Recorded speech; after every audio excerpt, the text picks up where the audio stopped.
My name is Jerome Ferry. My cameraman is Alan Eggers. We're doing a oral interview with Jack Zazza, a business owner in the Cedar Rapids area for many years. Jack, tell us when and where you were born. I was born in Yonkers, New York, May 14, 1921. What was your parents' names? My father's name was Joseph, and my mother's name was Elizabeth. What was their maiden name? My mother's maiden name was Trombetta. Were they immigrants? They were immigrants. They come to this country about 1905, 1906. What part of Italy did they come from? A little town up in the mountains about 48 miles east of Rome. It's called Colli, C-O-L-L-I. I named one of my banquet rooms after their hometown. And what year would that have been? 1906, I believe, 1907, somewhere along there. Did your folks ever talk to you about any memories of the trip? Was there anything happened on the trip or outstanding? Or The only thing there, my mother had a little baby girl, and the baby girl died on board ship across the Atlantic. What was your dad's occupation when he first come to New York? He was employed by Spreckels Sugar Refining Company in Yonkers, New York, and then he became a foreman and superintendent. And at that time, when he became superintendent, he had between 800 and 1,000 men beneath him. And he worked there for a good many years. I cannot tell you how many years, but it was a good many years. And then when the Depression came, the factory closed down, and he got a political job that paid him $19 a week working for the light company in Yonkers, New York. Did you have any brothers or sisters, Jack? Yes, I had 4 brothers and 3 sisters. What was your brothers' names? Well, the oldest one was Ercole, E-R-C-O-L-E, and then Carl and Charles and me and my brother George, who's still living. What part of New York did you grow up in? Yonkers, New York, just outside of the Bronx. Did the family speak English or Italian? My father spoke maybe 25% English. My mother almost 100% Italian. So the children probably just spoke English from the... We spoke English to our folks, but they spoke Italian to us. Can you still speak Italian? No. No. You lost the knack of it. Did you live in an Italian neighborhood? Lived in Italian. I was born and raised in an Italian neighborhood. And once in a while I go back there and I look at the neighborhood and I'm so happy I'm away from there. Was this the type of neighborhood where all the neighborhood women looked out after everybody else's kids? Oh, yeah. Was your dad strict? My father was very strict, and he only told us once. Did he ever have a razor strap that he may have had to use on you once in a while? Oh, yes. Yeah. He believed in discipline, and with 8, 9 children, he didn't have time to tell you twice or 3 times. It was just once. You had mentioned the fact that he lost his job during the Depression. Did you or any of the children have to go out and find work to help support the family? Well, we were young then.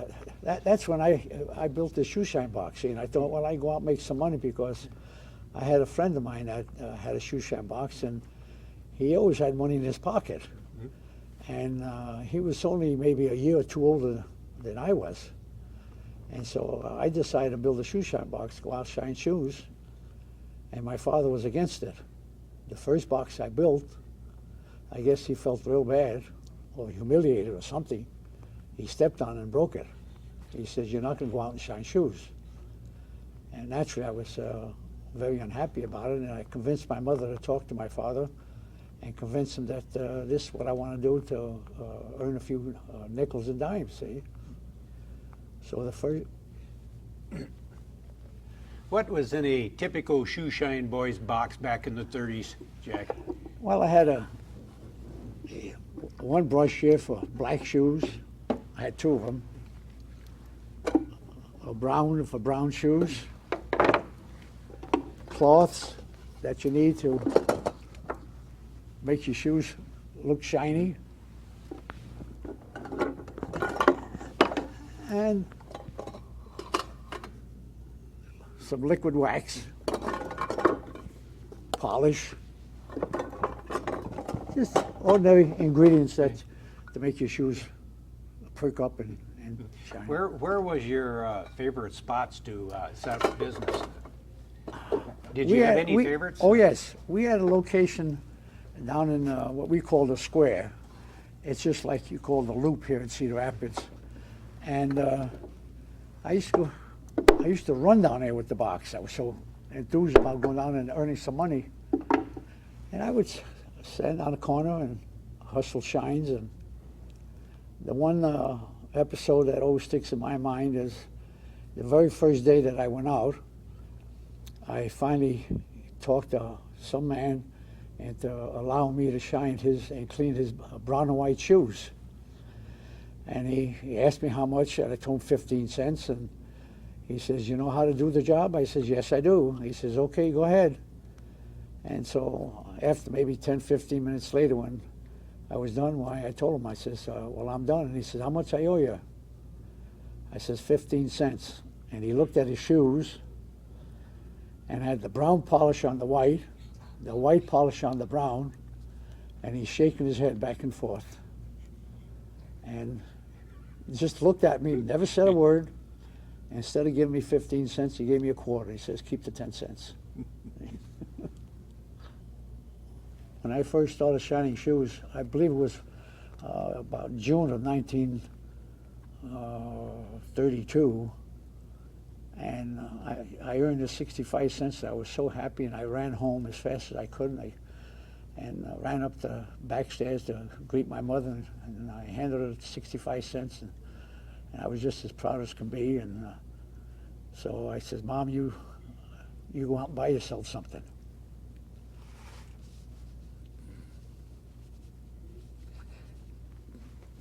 Still touches a soft spot. And she said, "Okay." She says, "I'll take it." But in 1935, she thought I was old enough. She shows me a bank book where I had $478, all from quarters, 50 cents, 60 cents, a dollar that I earned, that she saved for me. Did your dad expect you to give the money to the family when you first started shining shoes? No, but when I was shining shoes, that's the thought I had in my mind, that I'm going to go out and help the family. See? And, And little did you know that she was saving that money for you no, all of those I years? didn't know she saved that money. I guess maybe when the time comes, she thought maybe I was old enough. She sat me down at the kitchen table, talked to me, and she shows me a bank book. And I had that money when I got married in 1944. Did the your competitors, the other kids that had shoe shine, did you shoe shine businesses? Did they fight over? Oh yes, yeah. Spots?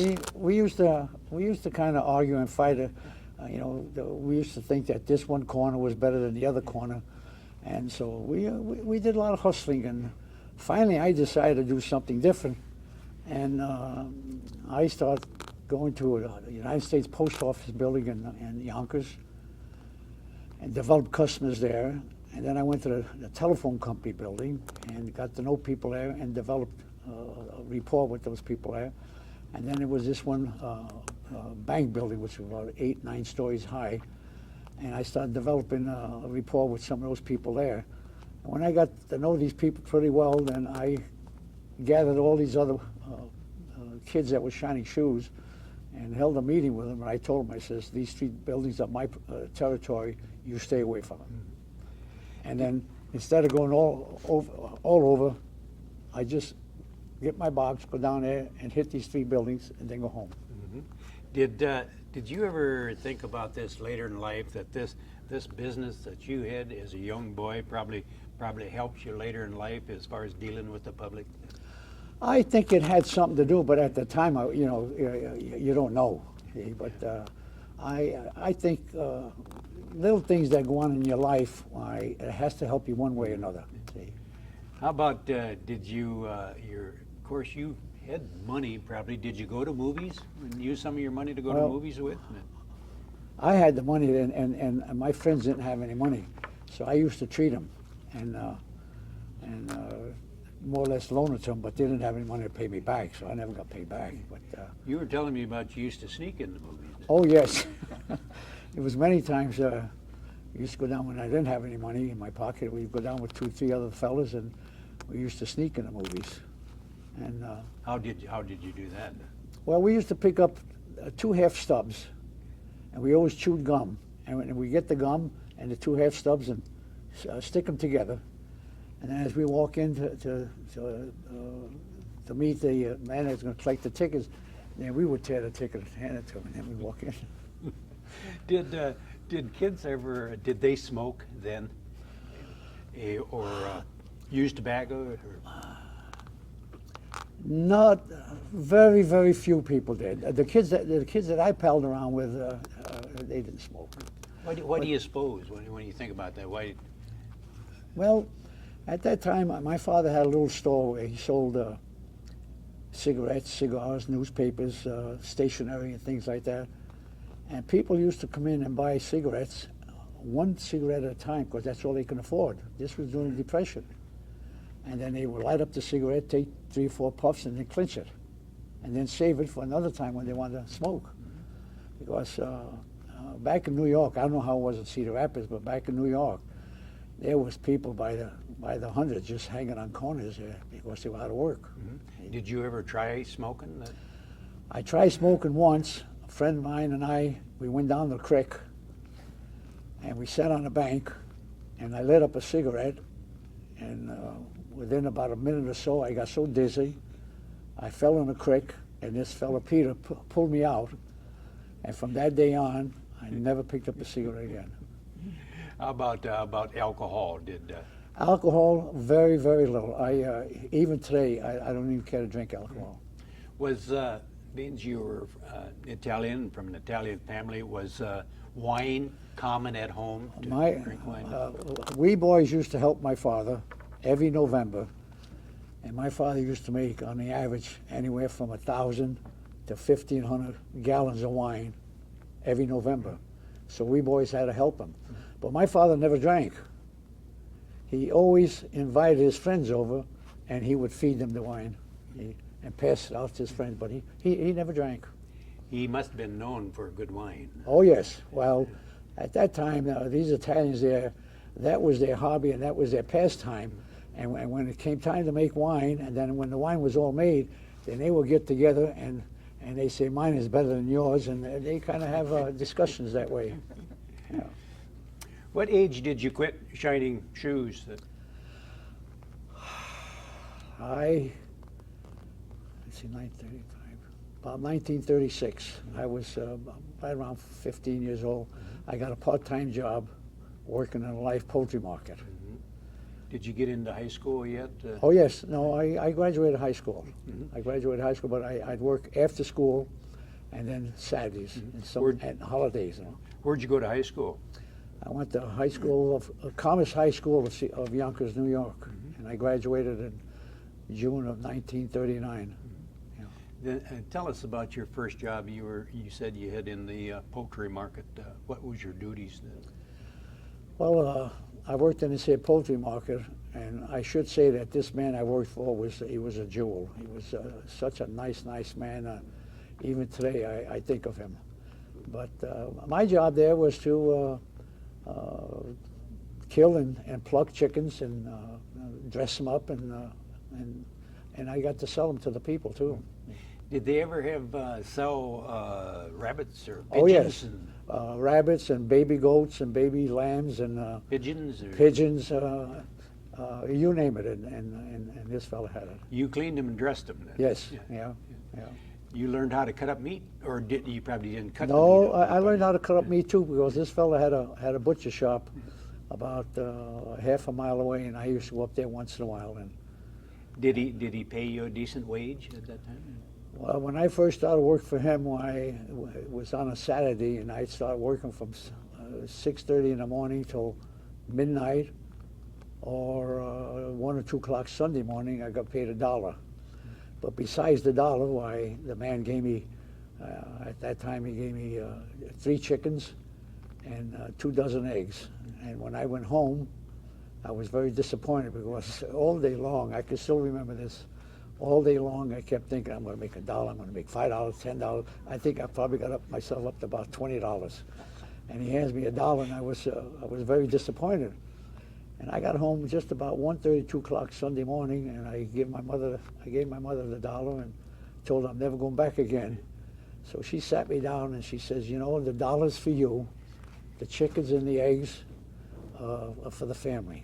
So when she explained it that way, and she told me this was worth X number of dollars, then I understood it. See, so then I. It was really a pretty nice benefit that you were Oh, getting, but yeah. you didn't realize it Yeah, at the time. well, I was too young then. See, and just like any young man, you want the $1 in your hand. So when the Japanese bombed Pearl Harbor, did you and your buddies talk about enlisting and signing up? I believe it was about the 15th of December, right after Pearl Harbor. Me and 4 other fellas, friends, we went down to Whitehall Street in Brooklyn to take a test for aviation pilot. And a week or so later, when I got the results, why I passed, and the other fellas did not make it. And I told my mother that I wanted to go in the Air Force and all that. And my mother says, no, you're not going, because I wasn't 21. And she said, when you're 21, then you can do what you want to. And so I couldn't go, but I was quite disappointed. But in 1942, I applied for a job to go and work down in Havana, Cuba. And I went with 36 of my friends from the same neighborhood. And we went to Havana, and we worked for the United States Army, and we built an air base 26 miles north of Havana that is still in operation today. And the Cuban government, it's one of the Cuban government's main air bases. What It's was called San Antonio de las Penas. What was your duties? I went down as a miscellaneous engineer. I was supposed to know how to operate every type of equipment. But being a young fellow there, I never had the experience, but that was the only way I could get the job. So when I got down to Havana, the master mechanic put me on a cement truck. And so I operated a cement truck while I was there. Was that good duty?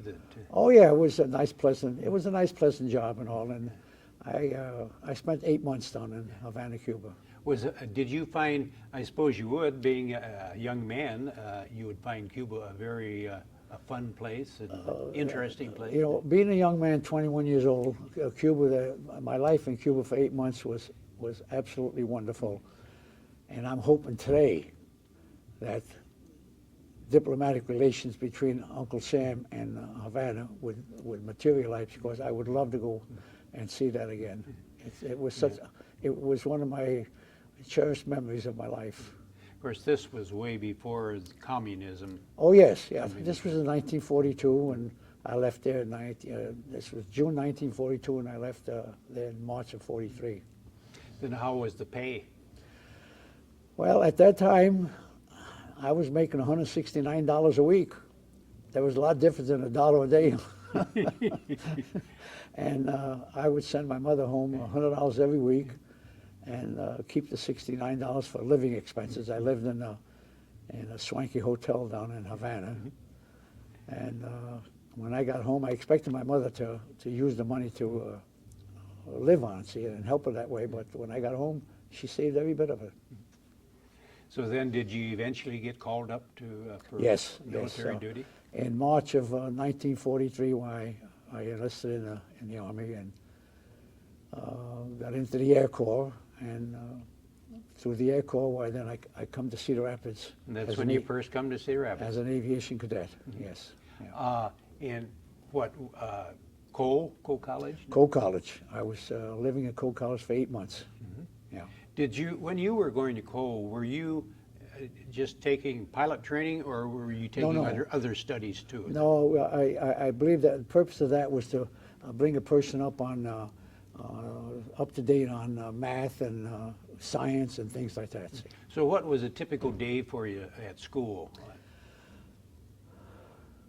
Well, we got up every morning at 7 o'clock, and 8 o'clock we had breakfast, and then 8:30 we had classes.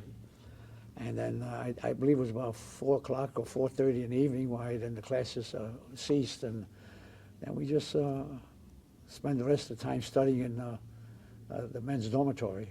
And then, and later on in your course of instructions, did you actually start taking pilot training?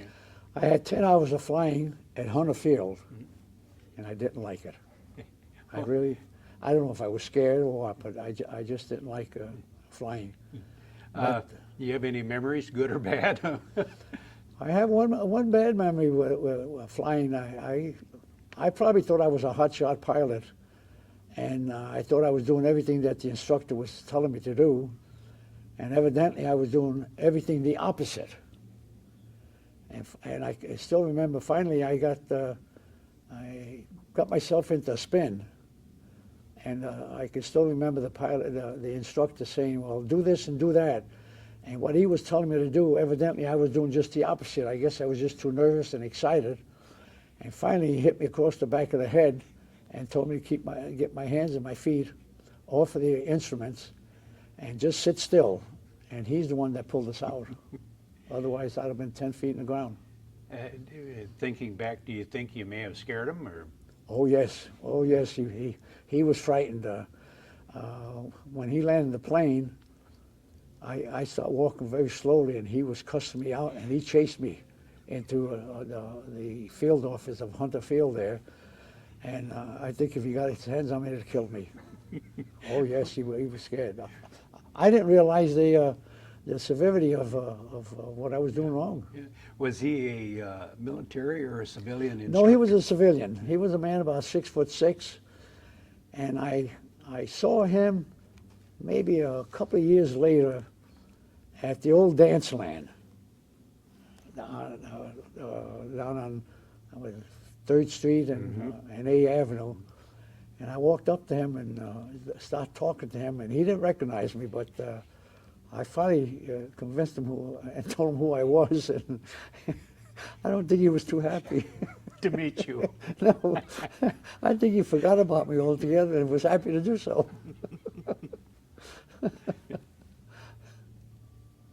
So was this the end of your flying instructions, or did you keep pursuing it then?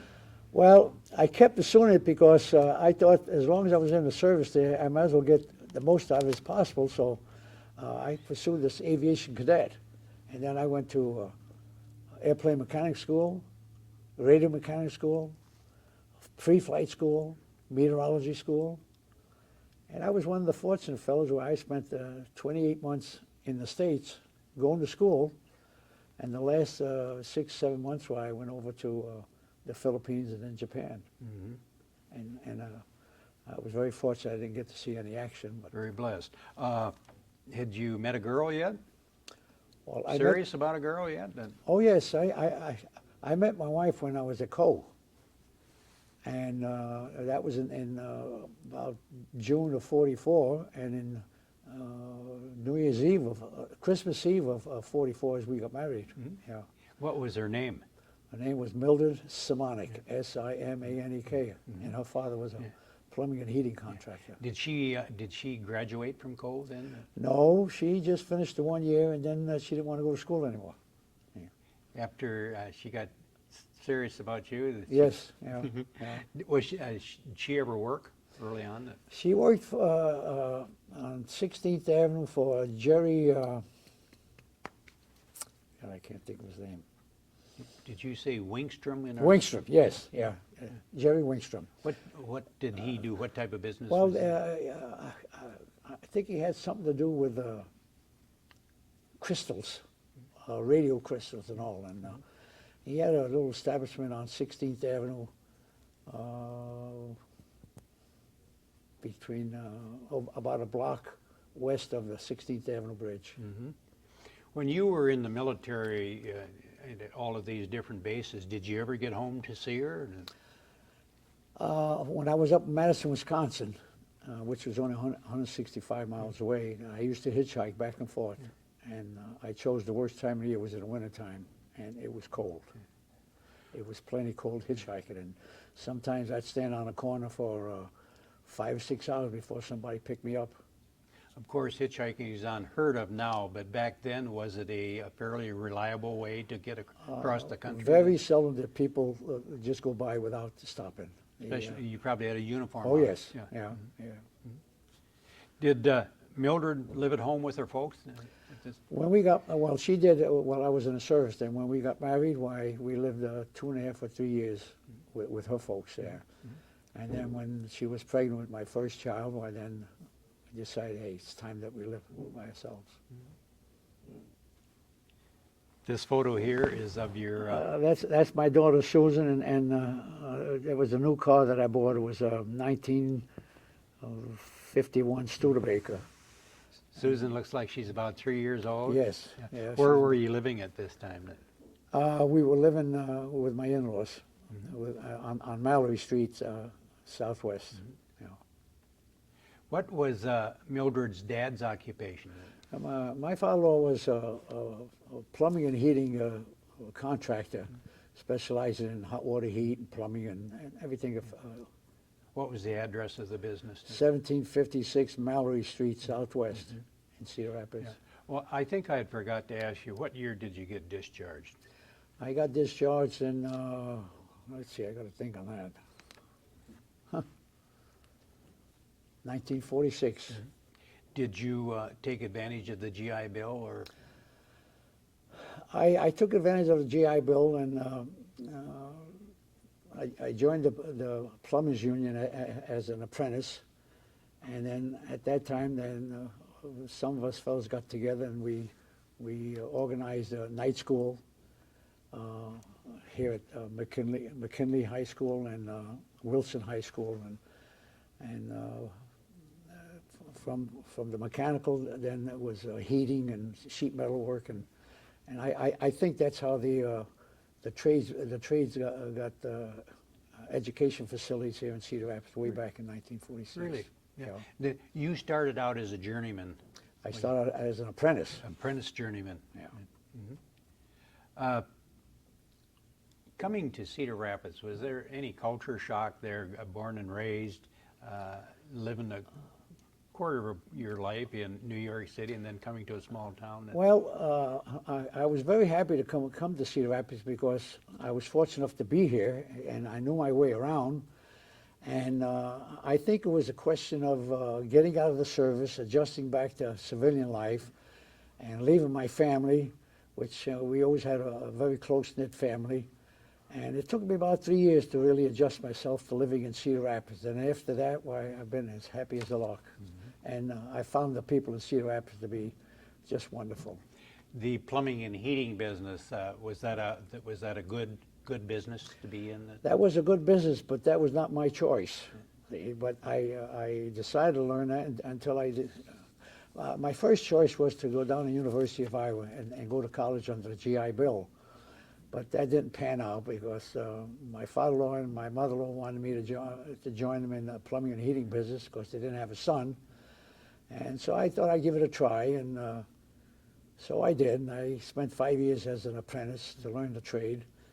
And then in 1959, why my father-in-law decided to retire, and so I took over the business. And when I got into the business, why then I started building apartments and condominiums, and continue the business. But that was not my primary factor behind it in my head. At its peak, when you were with Zazza in Samonic Plumbing and Heating, how many employees do you suppose they? Well, my father always advocated if you had 8 to 12 men, you can control your business and do a good job and know what's going on all the time. Well, when he retired and I took over the business, I thought, no, I'm gonna get big. So I grew to about 32 men. And that first year that I had so many men working for me, I didn't do any better than when my father had 8 to 10 men. So I went right back to 8 to 10 men.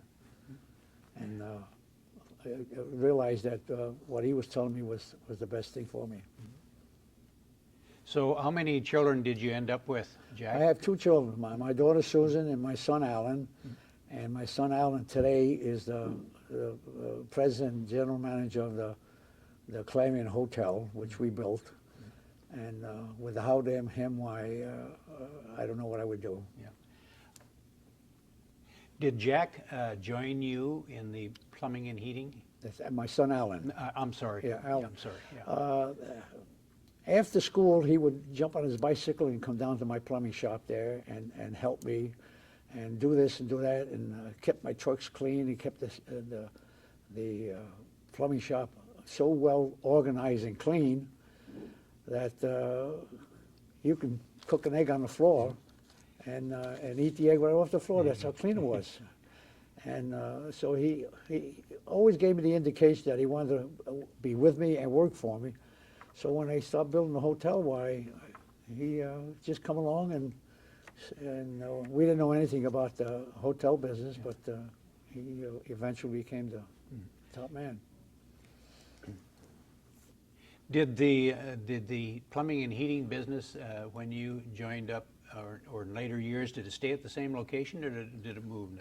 No, the plumbing business was at 1756 Mallory Street Southwest, and I bought the building on 16th Avenue, just adjacent to the river. And I moved the business over there because my intention was to expand. Was there a name change? Did you change the name? Well, we changed the name to Simonic and Zazza Plumbing and Heating. I had to put my name into it. Yeah. And what year did he sell the business to you? My father sold me the business in 1959. And then didn't you also go into the construction business? Well, it was shortly after that why I decided to build some apartments. And the first two buildings I built was on 16th Avenue Southwest, just a couple of blocks away from the bank. And they were two eightplexes. And it was the best thing I ever did do, because it educated me in a lot of different ways, and I realized how easy it was to make some money. It was a good business. It was, yes, yeah. Did you get involved in building condos, or were they called condos then? No. At that time it was apartment houses, and then I built. I had two partners there. We went down to Iowa City, and of course I was the one that was instrumental in building it. But we built a complex down in Iowa City called Old Gold Court, which we kept for a couple of years, and then we sold it. And then I built some on A Avenue and 29th Street Northeast, and some on 16th Avenue further west. And in all, I built probably about 500 apartments, plus a care facility up on 36th Street Southwest. Tell us who is in this picture with you, Jack. That's Mr. and Mrs. Larry Bajohnson. At that time, Larry was the president of Elmcrest Country Club, and I was on the entertainment committee. I was the chairman of the entertainment committee. And Mr. Bjornson, he was a competitor of yours no, in the no, construction no, business? no. Mr. Bajohnson was the son of Ole Bajohnson, and they had a business. It was Bajohnson Construction Company, and they built apartments and condominiums, and they were big in building. And I was fortunate enough to do a lot of mechanical work for them, and had a good relationship with them. Yeah. You were telling me, Jack, in the pre-interview that your heart had been set on a lifelong dream that you had. Go ahead and tell us that. When I first come to Cedar Rapids as a student, as a cadet at Coe College, I looked around and I thought, my gosh, this here would be a real nice place to build and own a supper club, an Italian supper club. I didn't want a spaghetti house. I wanted something that was real elegant. And of course, at that time, I didn't have any money, and all I had was a dream. But it was always on my mind, and learning the plumbing trade and taking over the plumbing business and all was a vehicle to get ahead a little bit. And when the right time come, I guess, why I bought the first piece of land on 33rd Avenue, Southwest, and I was getting ready to build this dream of mine. And a friend of mine who was the manager of Elmcrest Country Club, his name was Plato, I asked him to come down. I wanted to show him the plans, and he was a very nice man, and he knew his business. And I thought maybe I could talk him into being staying a little longer and work for me and teach me the business. Well, he come down and he looked at the stakes in the ground and everything else, looked at the plans, and he finally says to me, he says, "Why do you want to build a supper club?" He says, "Why don't you build a hotel and put the supper club in the hotel?" He says, "I know the people in Chicago that represent the Sheraton Corporation and the Hilton." He said, "I'll take you in, I'll introduce you to them." So he took me into, this was in 1975. He took me into Chicago, and I met the people at the Sheraton and the Hilton, and the Hilton people were not interested. The Sheraton people embraced me, and so I bought a Sheraton franchise. And then I went to work to get financing, and I decided to build a hotel and put my Italian supper club in the hotel. And so in 1975, we broke ground on the hotel there, and we opened up October 11th of 1976. Yeah. Were you still in the plumbing business? I was still in the plumbing business. I didn't want to give that up because I Not yet, anyway. Not yet, because I didn't know what the future held for me. You had mentioned a partner going in with you on this hotel. I had a partner. His name was Don Brolick. He was in the painting and decorating business. So he and I built the hotel together. And he passed away in 1979. And so I had to buy out his interest, or else we had to, between his heirs and I, we had to sell it. So I decided to buy his interest out, which I did. And so I became the sole owner of the Sheraton Hotel, and I kept the Sheraton name for 25 years, and then changed over to the Clarion hotel chain, and been with them now for about 3 years. You had mentioned a franchise with Sheraton. Were they hard to come by, getting a franchise with Sheraton? No, the franchise, at that time, they were affiliated with IT&T, and they were wonderful, wonderful people to work with and for. And I always said that I had a wonderful 25-year relationship with them. And IT&T sold the Sheraton Corporation to a company called Starwood, and they changed hands, and I was not happy with the direction I was getting from Starwood, so I made the change from the Sheraton to the Clarion Hotel, and I can honestly say that the difference is unbelievable, and we're very, very happy with the Clarion. When you first started up, did you plan to manage it yourself along with your other business? No, I was looking, I wanted to get out of the mechanical business, and I was looking for something that I would think would be a little easier and have more time to relax and play golf and enjoy my family and all that. And that's the reason why I got into the hotel business. And then I engaged a company out of Chicago to manage the hotel for the first 2 years, because I didn't know anything about it. And after the 2 years was up, why I did not renew my contract with this company. My son gave me the indication that he wanted to be the manager, and he started here working as a dishwasher and had all the menial jobs and all. And so at that time I had a partner there, and I said to my son, I says, you know, you have to talk to Don. I said, I'm going to walk out of the building here, and I said, you talk to Don, and if he says okay, it's all right with me. And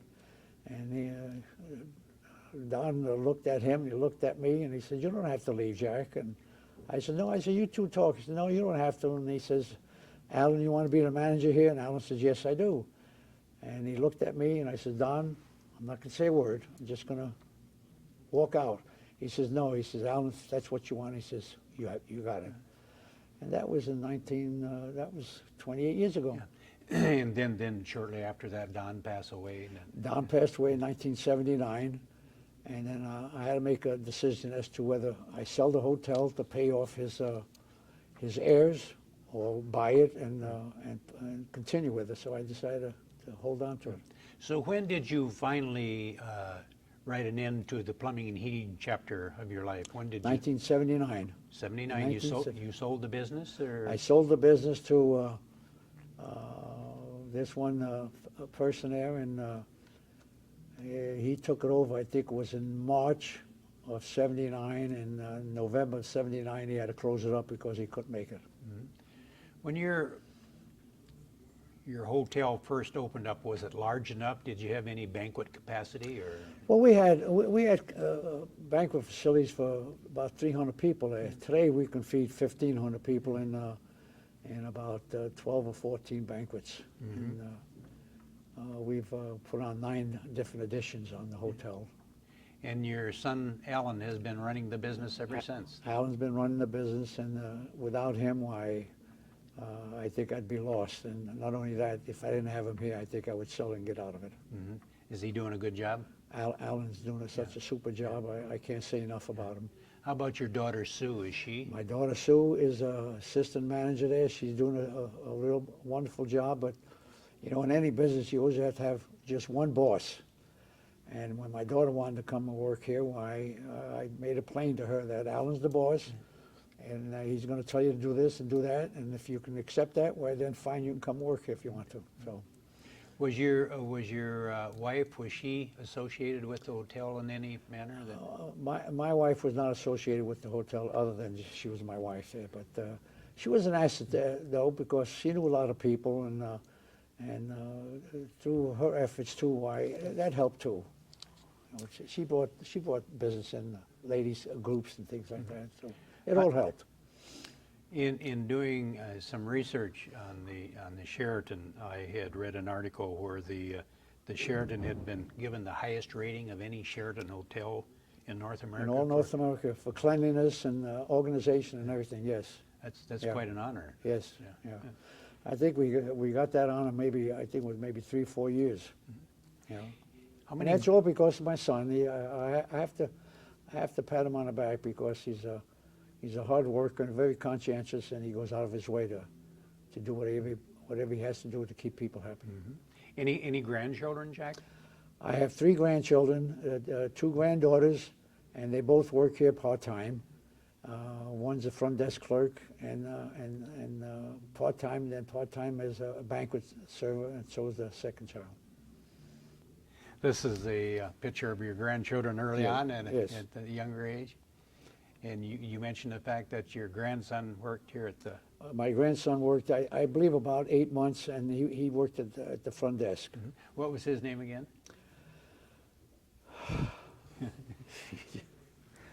You know, you just. Then the 2 younger girls there, I think you told me the youngest one was Holly. Holly, Yeah. yes. And the other one? Is Michelle. Michelle. They're cousins to Scott. Scott, Did yes. they work here along with Scott too then? No, Scott worked here first, and then the girls came afterwards. Scott is about 28 years old, and he lives in Denver. And he's a chiropractor right now. What is Holly and Michelle? What's their aim in life? Well, Michelle is hoping that she can learn the hotel business and eventually take it over. Holly wants to be a writer. She's writing a book, and she tells me she just has another week's work on it. She has over 600 pages, and I've already made arrangements with a niece of mine in New York that as soon as she gets a book ready and finished, that I'm going to take her to New York and have her meet this editor, and they're going to go over this here book and see if it's worth something. These photos here, your wife and Susan and Alan, were these taken here at the Sheraton, or? No, that.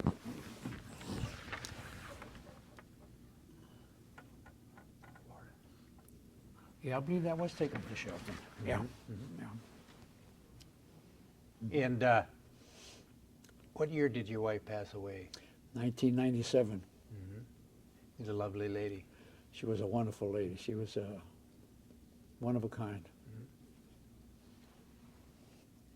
Before we go any further, Jack, you were telling me an interesting story about when you were in the plumbing and heating business of an accident that happened to. Tell us about it. Yes. I was doing mechanical work at this Tyler School on 12th Avenue southeast in Cedar Rapids. And I laid out the sewer line to these two men of mine and told them to exercise care and everything else because the ground there was what we call the sugary sand. It was kind of soft and easy movable.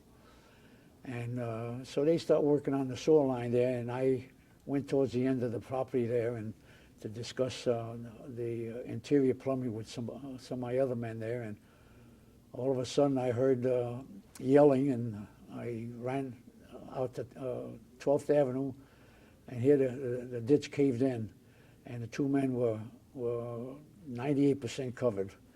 And so I jumped into the ditch, and with my hands there, my most important thing on my mind was to find their heads there and clear the sand away from their faces so they can breathe, which I did do. And in the meantime, someone called the police, and they come over with the ambulance and everything else, and we took them to the hospital there, and they spent the day and the night in the hospital, but they were okay. It could have been a disaster. You had mentioned the fact that this newspaper was not a this here, regular edition. No, I had three friends at the Gazette there. When Don Sulhoff, Gus Schrader, who was the editor of the Cedar Rapids Gazette, and Lou Brewer, that was, I think, the police reporter, and they just thought it'd be fun, so they made me up to see a special Cedar Rapids Gazette paper there, and that's what they put in. Your son Alan started something very unique here at the Sheraton. We have what we call the Hallway of Champions, and we have pictures and helmets of every football team that come to play Iowa since 1977. I believe there's about 48 in number. And the helmets are enclosed in a glass case there, and we have pictures of all the coaches that come and dignitaries that follow them and all. And I think it's quite an interesting article there. And at one time we had WABC and CBS come, and they took and wrote stories on this hallway there. And we call it the Hallway of Champions. And I imagine that the Sheraton Inn in Cedar Rapids is quite well known throughout the Big Ten. Well, I have to give credit to my son. He's the manager of the hotel, and he's a hard worker, and he loves what he's doing, and he loves people, and he goes out of his way to do whatever he possibly can to keep people happy here at the hotel. And he's the one that's been instrumental in getting all these football teams to come, and he takes care of them and spends a lot of time and does a good job, and they just keep coming. And they say the Clarion, that used to be the Sheraton, is their home away from home. So we host these teams every year in and year out. Did you or Alan try to make a lot of the games when they would out of town games? Or? Alan and I usually go out of town at least 1 or 2 games a year.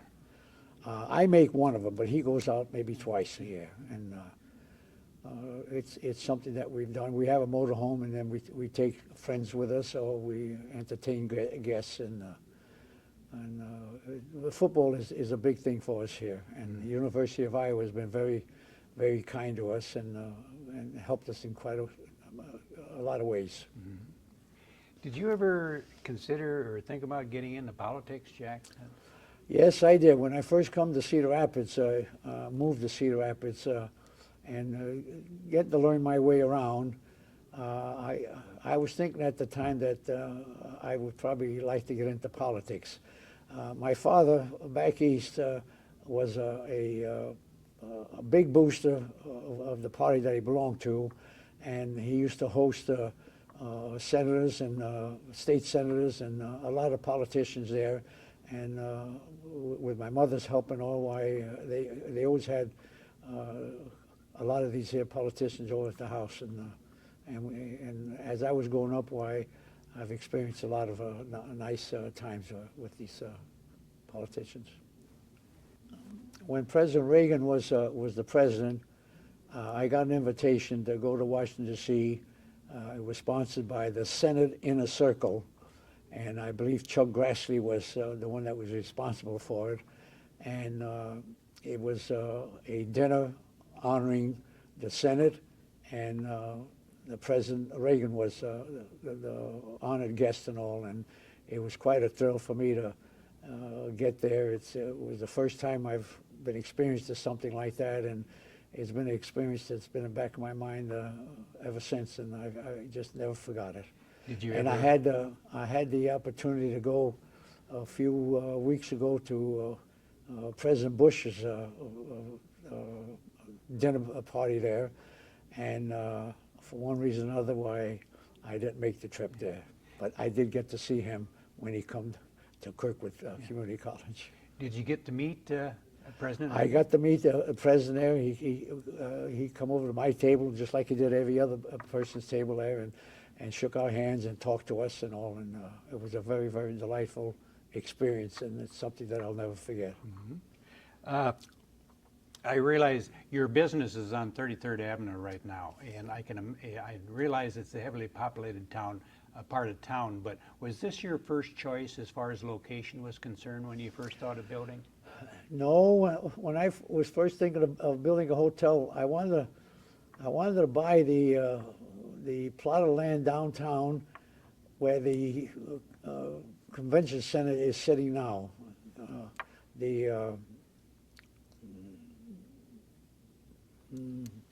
What do you call it? The cellar or the yes, the cellar center. The cellar is a center, and of course that was urban renewal land, and I had a bid for it, and Mr. Pete Bezanson had a bid for it. It was just the two of us, and as I remember, I was $1 higher than he was, and so he got it. And at the time, I wanted to build a 28-story building. I had the financing all ready to go. I talked to people in Chicago, and their concern was that if I got the land, they would lend me the money. But Pete Bezanson outbid me, and he got the land, and he built the downtown building. Did you and your wife ever get the opportunity to go to Italy? Yes, my wife and I made the trip to Italy at least 6 times, and not only to Italy, but we've taken a lot of cruises. We've been on a Caribbean cruise at least 8, 10 times, and we went to Hawaii, and we went to Italy. As if my memory is correct, at least 6 or 7, 8 times. And I had she was a wonderful woman and a wonderful companion, and we just had a lot of fun together. So you did have time to spend a lot of leisure time with each other after Oh, yes. your working years. No? Yes, yeah. Let's talk about some of your hobbies, Jack. Did you you mentioned the fact that you had this fishing lodge up in Canada? Yes.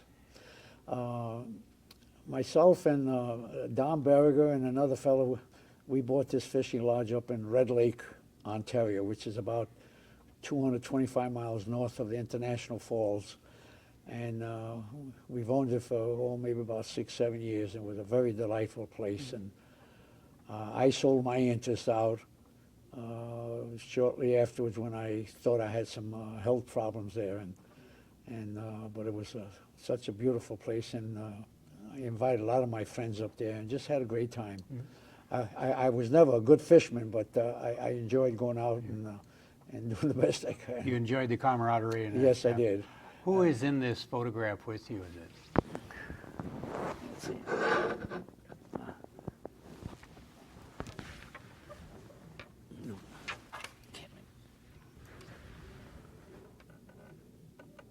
Okay.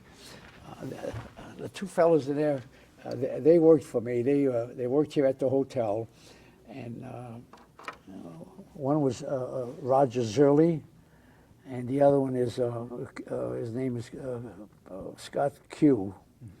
And they worked here. I think they were about 17, 18 years old, and they were nice young men, and I took them up to Canada a few times. I can imagine that was quite an adventure for them. Oh, yeah, and we had a lot of fun. And, Was this a place you had to fly into? this is the place where we had to fly in, but they just loved the fish, and they were good fishermen, and they were nice young men, and I was happy to have them with me. Did your wife ever have the opportunity to go up there? My wife went up there, well, maybe about a half a dozen times, but she was not the type of person that liked to rough it. Yeah. See, she was always a little prissy and all, and Yeah. but no, she went up there with me quite a few times. But Go ahead and tell me. about that? Yeah, no, but you had mentioned the fact that you had actually built some. Oh yes, up at this Echo Lake Lodge there. When we first bought it, they had log cabins, and the log cabins were nice, but they didn't have any running water, no electricity, and it was just roughing it all the time. And I told my two companions, I says, listen, I says, I'm going to build myself a house here, and I'm going to put indoor plumbing and everything else. And so we built 3 4-bedroom houses, and each house had two baths. And I built a water tower about 25 feet tall. I brought the water tank from Marion, Iowa, and all the plumbing and pipe and fittings from Cedar Rapids. And we just had a great time, and really it was more fun than you can realize. I can imagine. It was a lot of fun. Yeah. Did you ever get interested in playing golf, Jack? I love to play golf. I'm not a good golfer. I'm an average 100, 105 shooter. But I had one experience back about 12, 14 years ago. I was playing golf at Elmcrest Country Club, and on the 12th hole, I hit my orange ball in a lake. And this you will not believe. But as I approached the lake, I saw there was 4 swans on the lake. And just kiddingly, I made the remark, "Swan, will you get my ball and put it on the bank there?" And would you believe it? The swan put his long neck in the water, come up with the ball, and put the ball on the bank. And you can't believe how many times people thought I was out of my mind just even coming up with a story like that. And I even took the time out and I wrote the story and sent it to the Reader's Digest. And at that time, the Reader's Digest was giving, I think it was $200 for every story that they would receive, and they would print. But they never even answered me. But I had this one, Jim Voslow, as sitting in my golf cart with me, and I couldn't think of the fellow's name, and because when I told this story to Gus Schrader, who was the sports editor of the Cedar Rapids Gazette, he just looked at me as if there was something wrong with me. And so I quit telling people that story. And finally, one day at the football game down in Iowa City, why this Jim Voslow comes up to my motorhome and says, "Jack, would you come over to my car and tell my friends that story about the swan?" And he says, "You know, I tell people that, and they look at me as if I'm funny." I says, "Well, I quit telling that story for the same reason." So I went back and to his car, and I told these two fellows just what happened there. And I was so happy that this Jim come to my car to ask me that, because I completely forgot about him. But he's the one that will verify the story. What's your memories of 2001 on 9/11 when the towers were destroyed? Well, I believe 99% of the American people were just stunned and couldn't believe it. I never thought that something like that could happen. But it was, I had the occasion to go to New York shortly after that, because I wanted to see what it looked like. Because I did spend some time in the Trade Center a few times when I went down to New York, just to kind of look around. And it was just a sad situation, and it's kind of difficult for me, and I presume every other American, to fathom the impact that it's made on people there. And I also had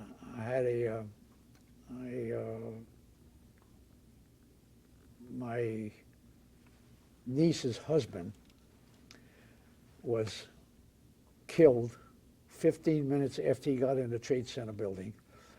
He was in the insurance business. He left Philadelphia early enough so he could get back to New York in due time. And he got to his office, and 15 minutes later, he was on the 105th floor. And 15 minutes later, is when the first plane struck, and he never made it.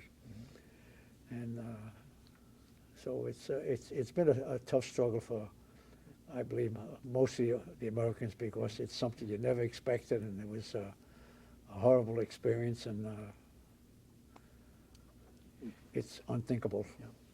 Have you officially retired yet, Jack, or do you still report for duty every morning? No, I come down to the hotel every day I'm in town. I'll go out and play golf, and I'll do some things with my friends there, but I still enjoy coming down here. I get to see people and meet people, and I talk to people, and it's a good way to spend some time, and then I top it off by getting a free lunch. You feel proud. You have such a beautiful place here. You probably feel proud just coming in and working in the environment. And well, I feel that as one individual there, from where I come from and all that, through some efforts and some good luck and everything else and hard work, why I'm very fortunate that I have what I have, and I thank the good Lord for all my blessings.